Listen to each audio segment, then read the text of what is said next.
Welcome back, people. Today I got a new manga. Well, this one feels... Well, it's actually a manhwa, but this one feels less like a manhwa and more like a webcomic. Also, it's actually a recommendation from a subscriber, I think. I can't see if you guys are subscribed, but this manga was recommended by Despair City. Thanks for the recommendation. I bet you thought I wouldn't read it. Nah, I tend to read these. It's actually not bad. I think it's a good manga. I'm gonna say manga just because I'm used to saying that, but it's a manhwa.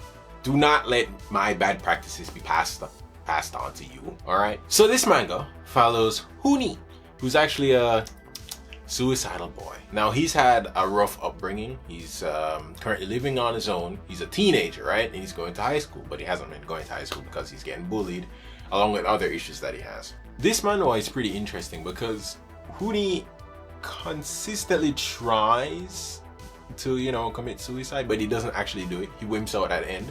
So that's where the manga progresses. Well, kinda. So this goes back to why I think this seems more like a webcomic. So usually with a webcomic, you have a comedic story pretense that is introduced in the first 5 chapters, right? And then it's recycled continuously, and that's what's happening here. So there isn't really a lot of progression, so that's why I don't really feel like it's a manga or a manhwa. It really feels more like a webcomic. No, it's not bad. It's still new. I think there's still room to grow. I personally would really like to see Huni develop and become less of a suicidal person and more of a person that's able to deal with life's issues. That's what I would like to see. I don't think that's gonna happen here because they've already gotten their stake and they've gotten a readership from this storyline, so why would they change it? Hey, how's it going? I hope you're enjoying the show. I made a mistake. I'm sorry. I did not realize that the camera was not in focus. I fixed that, so the rest of the video will have an in-focus camera, but yeah, I'm sorry about that. Now, a strong point in this manhwa is how Huni's continuously getting friends over time. I really like that, because it illustrates how loneliness can push people towards a darker side of life. Now, him getting a new friend, his first friend was Surim. That's the Surim is actually the landlady's son. So Huni actually owes 3 months rent. But in him befriending Surim, that allows him to get some leeway on the rent now. He's constantly trying to hang out with Suni and just have a good time. He's just trying to be a friend. What's interesting is that Huni is so depressed that he sees everybody as a potential enemy or wishing to do him harm.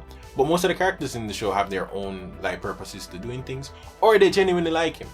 So one person that's a great example of this, well, 2 people, and these 2 are actually my favorite characters in the manhwa. The first person is Kim Tae-hoon. Check that name. Yeah, so it's Kim Jae-hoon. I have a lot of problems with these Korean names. But Kim Jae-hoon is one of those model students. He's constantly trying to get the best grades possible, and he doesn't really care about anybody else, right? But what happens is that one day he's in the bathroom trying to study. Because the bathroom is the only place that he can get a piece of quiet. And there was somebody in the stall that's taking a massive shit. This guy was constipated. But it got so loud and annoying that Kim was like, yo, what the fuck's happening? So he peeps over to see Huni actually trying to, hurt himself. And at that point, Kim was like, whoa. I knew that guy was a bitch, but I didn't know it was that far gone. So this is where some pity comes in to play. So Kim actually feels sorry for Huni and wants to prevent him from doing any harm to himself.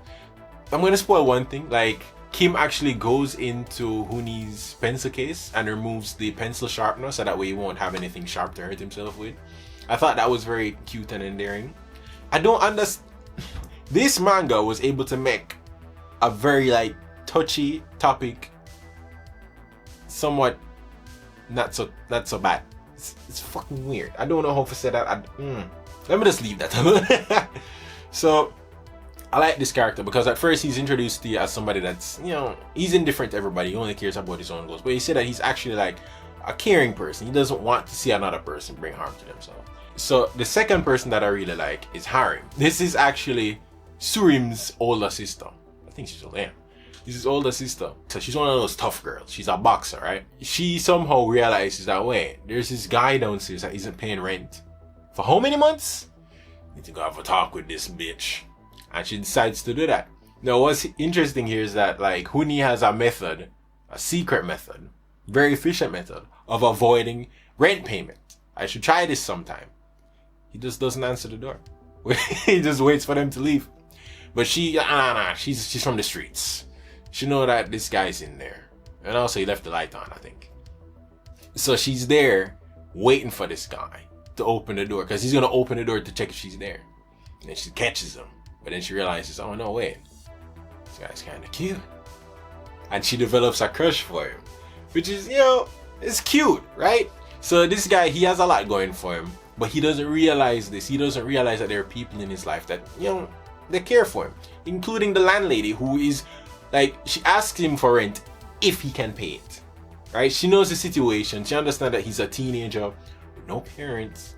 So she's not going to stress him on the rent.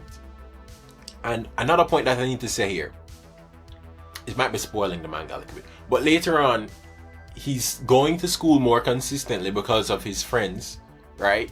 And he's also gotten a part-time job. So to me, it really is like showing me small little inklings of him progressing and becoming a better person, slowly but surely. I hope that's something that is brought forward more in the manga. I really want that to be like at the forefront, him progressing and becoming a better person, hopefully helping other people that feel depressed and have suicidal thoughts to not, you know, hurt themselves. So yeah, this was a good manga. Manhwa, god damn it. This is a good manhwa. It's very, it's kind of heavy. I feel weird that I like it, but I also, please, guys, I'm not only into dark mangas and stories, okay? You can send me some lighthearted, nice stuff. Granted, I'll make fun of that. I'll make fun of those. I'm gonna make fun of those. But yeah, I don't want you guys to get the impression that I'm all dark and moody and gothic. Like, listen, this is not me, alright? I'm not this kind of guy, okay? I'm not, oh, dark and gloomy, okay? I'm not that kind of person. So go ahead, send me some nice mangas, some happy, uplifting, fantastic mangas and manhwas, right? Don't just focus on the depressing shit. I don't want it to be a dark kind of channel. Maybe in the future, but not right now. Alright, thanks for watching, guys. I hope you enjoyed the rest of your day. I'm out.